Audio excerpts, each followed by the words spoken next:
দর্শক, জুলাই বিপ্লবের বর্ষপূর্তি আগস্ট মাস চলে এসেছে। আগস্ট মাস যখন চলে এসেছে তার 3 দিন পরেই সেই কাঙ্ক্ষিত সময়ও চলে আসবে। 5 আগস্ট যেদিন শেখ হাসিনা সরকারের পতন হয়েছিল, জুলাইয়ের বিপ্লব যারা করেছিলেন তাদের বিজয় হয়েছিল। সেই ঘটনার পরে 1 বছর পূর্তি হয়ে গেল। এই 1 বছরে যে প্রশ্নটা সামনে এসে দাঁড়ালো সেটা হচ্ছে নতুন যে বন্দোবস্ত, সেই নতুন বন্দোবস্তে সব কিছু কি ওলট পালট হয়ে গেল কিনা, সব হিসাব নিকাশ উল্টে গেল কিনা, প্রত্যাশা আর প্রাপ্তির মাঝে অনেক বেশি ফারাক দেখা গেল কিনা। এই প্রশ্নগুলো চতুর্দিক থেকে উঠছে। এই প্রশ্নগুলো চতুর্দিক থেকে যখন উঠছে তখন জুলাই বিপ্লবের বর্ষপূর্তিতে এরকম একটা স্টোরি তৈরি করেছে বাংলাদেশের অন্যতম গণমাধ্যম মানবজমিন, এবং মানবজমিন সম্পাদক মতিউর রহমান চৌধুরী তিনি এই স্টোরিটা লিখেছেন, যেখানে দুঃস্বপ্নের কথা বলেছেন, যেখানে জুলাই বিপ্লব বেহাত হওয়ার কথা তিনি বলেছেন, এবং জুলাই বিপ্লবের মাধ্যমে নতুন বন্দোবস্তের যে স্বপ্ন, সেই নতুন বন্দোবস্তের স্বপ্ন ওলট পালট হয়ে যাওয়ার কথা তিনি বলেছেন, এবং সেই ক্ষেত্রে সরকারকেই তিনি দোষারোপ করেছেন। কি বলতে চাইলেন তিনি, আদতে বাস্তবতা কি, সেটা বোঝার চেষ্টা করব এই ভিডিওতে। থাকবেন পলিটিক্স টিভির নিয়মিত আয়োজনে।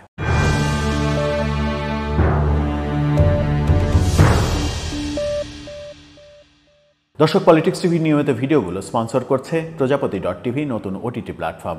আপনারা চাইলে ইউটিউবে, ফেসবুকে, ইনস্টাগ্রামে, টিকটকে দেখে নিতে পারেন।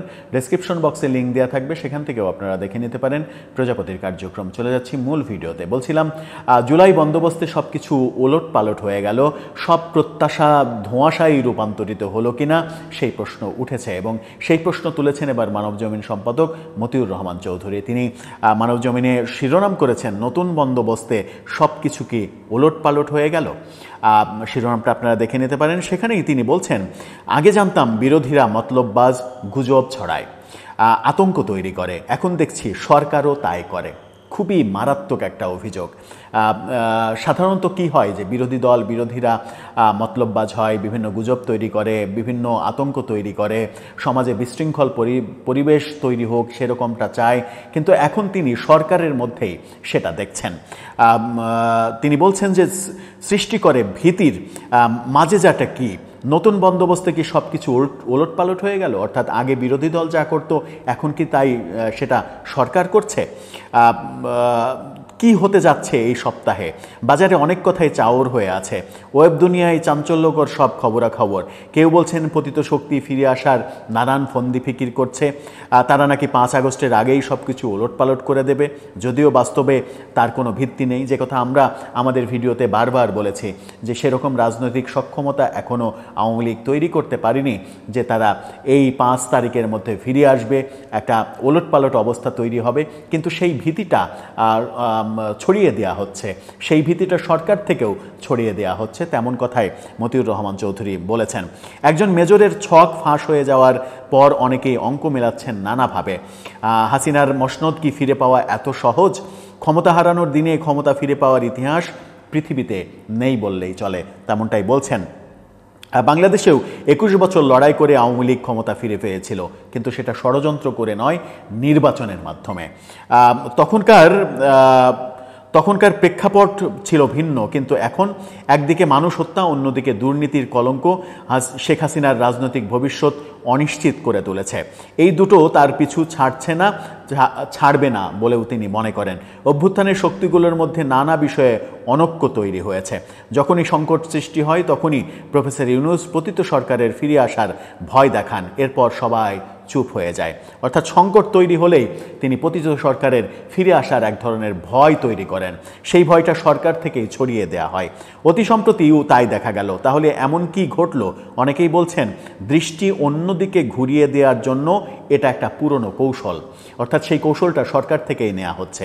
চাঁদাবাজির ঘটনায় সারা দেশে যখন তোলপাড় হচ্ছে তখন দৃষ্টি অন্যদিকে ঘোরানোটাই সরকারের মূল কৌশল। খুবই ভয়াবহ একটা অভিযোগ করেছেন মতিউর রহমান চৌধুরী। বলছেন, হাইরে রাজনীতির খেলা, মানুষ যাবে কোথায়? কিছু হলেই যেখানে রাস্তা বন্ধ করে ক্ষমতার মহড়া চলে, তখন এটা ভেবে আর কি লাভ? তবে আশ্চর্য হতে হয় প্রেস সচিবের বক্তব্যে। আলোচিত সমালোচিত প্রেস সচিবকে নিয়ে তিনি বলেছেন, বলেছেন তিনি আগামী 7 দিন অত্যন্ত ক্রুশিয়াল বলে মন্তব্য করেছেন, যদিও তিনি জুলাই সনদের উপরে বেশি জোর দেন। সরকারের কাজ হচ্ছে মানুষকে স্বস্তি দেয়া, শান্তি প্রতিষ্ঠা করা, অপশক্তিকে রুখে দেওয়া, কিন্তু গত 24 ঘন্টায় বিরামহীন টকশো চলছে আতঙ্ক শিরোনামে। সবারই এক কথা, কি ঘটতে চলেছে? টানটান উত্তেজনা। লিওনেল মেসির পায়ে যখন বল থাকে তখন উত্তেজনায় কাঁপতে থাকে গোটা স্টেডিয়াম। এবার কিছু ঘটবেই, সব সময় ঘটে না, তারপরে উত্তেজনার কমতি নেই। এরকমই অবস্থা তৈরি হচ্ছে। দেশের একজন সিনিয়র সাংবাদিককে প্রফেসর ইউনূস প্রেস সচিব হিসেবে বেছে নিয়েছেন। খুবই মজার কথা বলেছেন। তার প্রতিটি কথা যে মনিটর হচ্ছে তা না বোঝার কোনো কারণ নেই। মানুষ নানা কারণেই সরকারের উপরে বিরক্ত, এটা তিনি জানেন না তা নয়। এই যখন অবস্থা, প্রেস সচিবের দায়িত্বটা কি? মানুষের মনে শান্তি প্রতিষ্ঠা করা, নাকি উস্কে দিয়ে কোনো ফায়দা লোটা, নাকি ক্ষমতার মসনদকে নিরাপদ রাখা? ধীরস্থির মানুষ হিসেবে শফিকুল আলমের পরিচিতি ছিল বন্ধু মহলে। এখন কি এমন ঘটলো তার চরিত্রই পাল্টে গেল? অর্থাৎ প্রেস সচিব শফিকুল আলমের চরিত্রই পাল্টে গিয়েছে, তার সমস্ত ধরন পাল্টে গিয়েছে, উল্টে গিয়েছে, তেমনটা অভিযোগ করছেন মতিউর রহমান চৌধুরী। বলেছেন নাকি সরকারের ভেতরকার অস্থিরতা তাকে কাবু করে ফেলছে। সরকারের ভেতরে এক ধরনের অস্থিরতা চলছে, সেটা আমরা জানি। সেই অস্থিরতার মধ্যে পড়ে প্রেস সচিব অস্থির হয়ে পড়েছেন।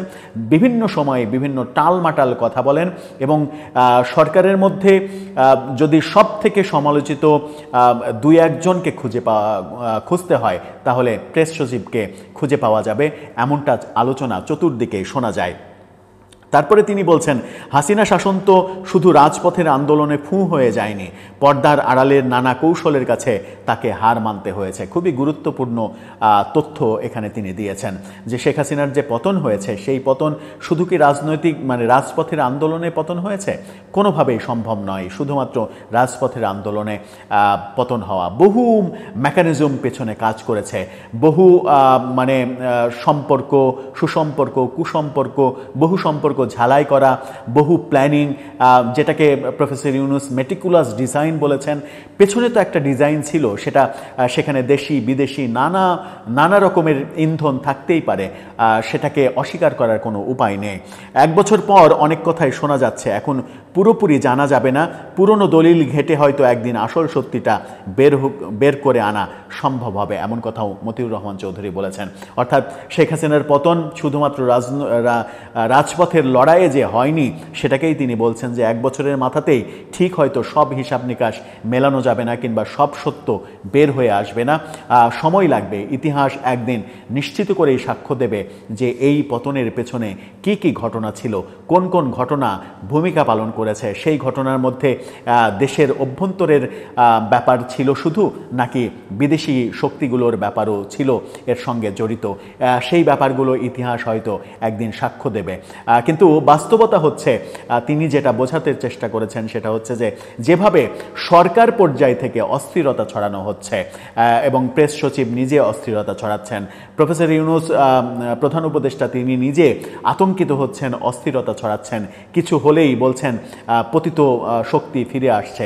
এই যে ভয়, এই যে এক ধরনের অস্থিরতা এবং সরকারের ভেতরে যে এক ধরনের অস্থিরতা চলছে, সেই অস্থিরতা নিয়ে যে দেশ ঠিকভাবে চালানো সম্ভব নয়, যে যার মতো করে ইচ্ছা হলেই রাস্তায় নেমে যাচ্ছে, শাহবাগ আটকে দিচ্ছে, মাত্র 20-50 জন ছেলে মেয়ে 2 দিন থেকে শাহবাগ আটকে বসে আছে, সরকার নির্বিকার কোনো কিছু করছে না। তার মানে হচ্ছে যে সরকার বুঝে উঠতে পারছে না যে এখানে কি ভূমিকা পালন করা উচিত, অথচ সরকার অন্যান্য ক্ষেত্রে বুঝে উঠতে দেরি করছে না। যখন জগন্নাথ বিশ্ববিদ্যালয়ের ছাত্ররা আন্দোলন করছে তখন তাদেরকে লাঠিচার্জ করছে, জল কামান দিতে দেরি করছে না। যখন এনসিপি যমুনার সামনে সমাবেশ করছে তখন সিটি কর্পোরেশনের গাড়ি এনে শীতল বৃষ্টি দিতে সরকার কিন্তু ভুল করছে না। কিন্তু এই অনেক জায়গায় সরকার বুঝতে পারছে না, বুঝে উঠতে পারছে না যে কি ভূমিকা পালন করা উচিত, কোনটা সঠিক ভূমিকা হবে। এই ঘটনাগুলো আতঙ্ক ছড়ানো, সরকারের সিদ্ধান্তহীনতা এবং এই যে আওয়ামী লীগ ফিরে আসছে, আওয়ামী লীগ ফিরে আসলো, এই দখল করে নিল, এই বোধহয় ক্ষমতায় চলে আসলো, এই যে আতঙ্ক, এই যে জুজুর ভয়, এই জুজুর ভয় নিয়ে কতদিন একটা সরকার পরিচালনা করা সম্ভব, সেই প্রশ্নটাও পরোক্ষভাবে করলেন মতিউর রহমান চৌধুরী। উত্তর কি জানা আছে কারো? উত্তর কি সরকারের জানা আছে? আমার মনে হয় যে উত্তরটা তাদেরও জানা নেই। তবে উত্তরের অপেক্ষায় আমাদের থাকতে হবে, সেটা যত দীর্ঘ সময়ই হোক। দর্শক, আপনার মতামত জানিয়ে লিখতে পারেন আমাদের কমেন্ট বক্সে।